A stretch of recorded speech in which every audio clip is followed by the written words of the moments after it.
warahmatullahi wabarakatuh. Selamat pagi anak-anak. Semoga kalian dalam keadaan sehat walafiat. Ketemu lagi dengan Pak Ramdan. Sebelum memulai pembelajaran hari ini, mari kita ucapkan Bismillah bersama-sama. Bismillahirrohmanirrohim.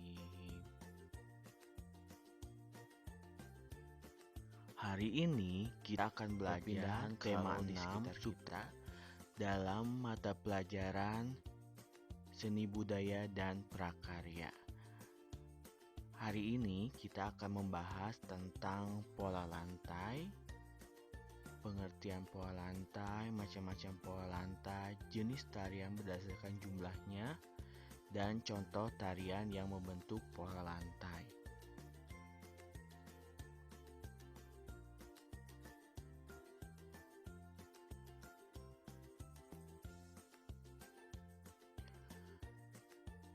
Pola lantai dalam seni tari. Pernahkah kamu memperhatikan sebuah pertunjukan tari? Atau mungkin kamu pernah ikut latihan menari di sanggar atau di sekolah?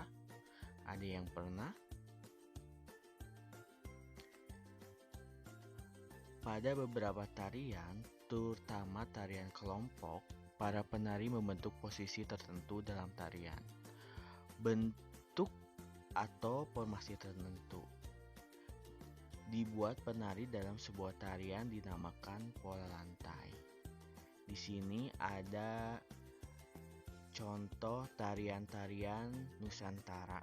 Di sini ada tari Sudati dari Aceh, ada tari Andun dari Bengkulu, ada tari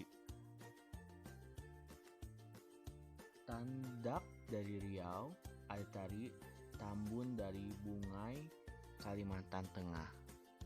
Dalam tarian-tarian ini membentuk sebuah pola lantai. Ada yang pola lantainya diagonal, ada yang zigzag, ada yang membentuk lingkaran, ada yang hanya garis lurus horizontal. Jadi, dalam sebuah tarian, penari itu membentuk formasi tertentu yang disebut pola lantai.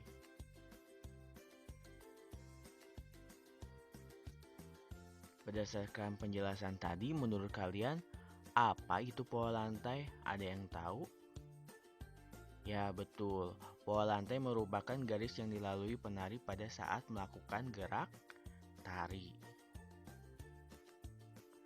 Jenis tarian berdasarkan jumlahnya. Pertama, ada tari tunggal, ada tari berpasangan, dan yang ketiga adalah tari berkelompok. Contohnya ini ya. Tari tunggal itu dilakukan oleh hanya satu orang. Contohnya tari pendet dari Bali. Tari berpasangan dilakukan oleh dua orang. Pada umumnya dilakukan oleh penari pria dan penari wanita. Tetapi ada juga tarian yang dilakukan oleh penari wanita dan penari wanita. Jadi, tari berpasangan itu dilakukan oleh dua orang. Yang ketiga, tari berkelompok. Tari berkelompok adalah tarian yang dilakukan lebih dari dua orang. Bisa 3 orang, 4 orang, 5 orang, sampai berpuluh-puluh orang. Contohnya tari saman dari Aceh.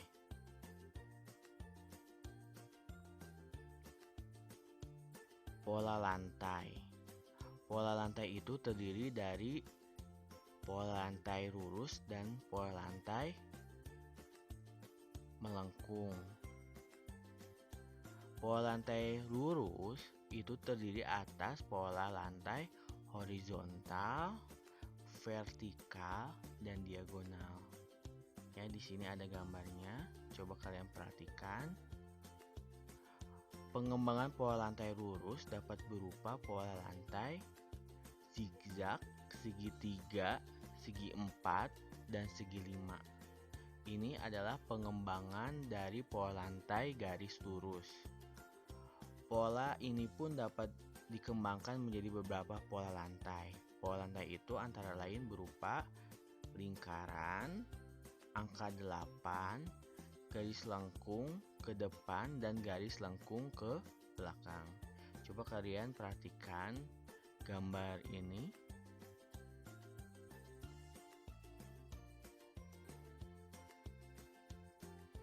Dalam sebuah tarian, penari menggunakan formasi tarian atau yang disebut pola lantai. Jadi dalam sebuah tarian itu terdiri dari beberapa pola lantai. Di sini ada contoh tari jarang kepang yang berasal dari Yogyakarta. Pola lantai yang digunakan itu adalah pola lantai lurus dan lengkung yang sederhana. Menggunakan pola lantai melingkar, garis lurus ke depan, dan garis horizontal. Sedangkan tari Bedhaya Semang yang juga berasal dari Yogyakarta, pola lantai yang sudah tertentu dan mempunyai makna tertentu.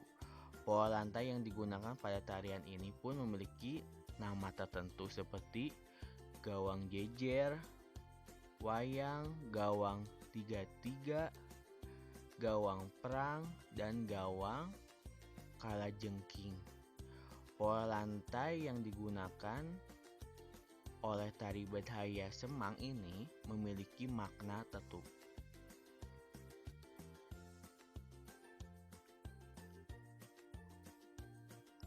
Ini adalah bentuk dalam sebuah tarian. Penari membentuk beberapa pola lantai. Jadi dalam sebuah tarian itu ada beberapa pola lantai yang digunakan. Ada juga dalam sebuah tarian hanya menggunakan satu pola lantai. Di sini misal sebuah tarian, di sini ada 6 pola lantai. Pertama, penari membentuk pola lantai diagonal, lalu diubah lagi ke bentuk pola lantai segi 5, lalu diubah lagi ke pola lantai vertikal, lalu berubah lagi menjadi pola lantai zigzag, lalu berubah lagi menjadi pola lantai lingkaran, lalu berubah lagi menjadi pola lantai diagonal. Tujuan penari membentuk pola lantai itu ada tujuannya. Pertama, untuk memperindah sebuah tarian dan mengubah posisi tarian ya. Mungkin sekian penjelasan dari materi pola lantai. Semoga kalian dapat memahami materi hari ini. Terima kasih, sampai jumpa lagi pada pembelajaran berikutnya. Wassalamualaikum warahmatullahi wabarakatuh.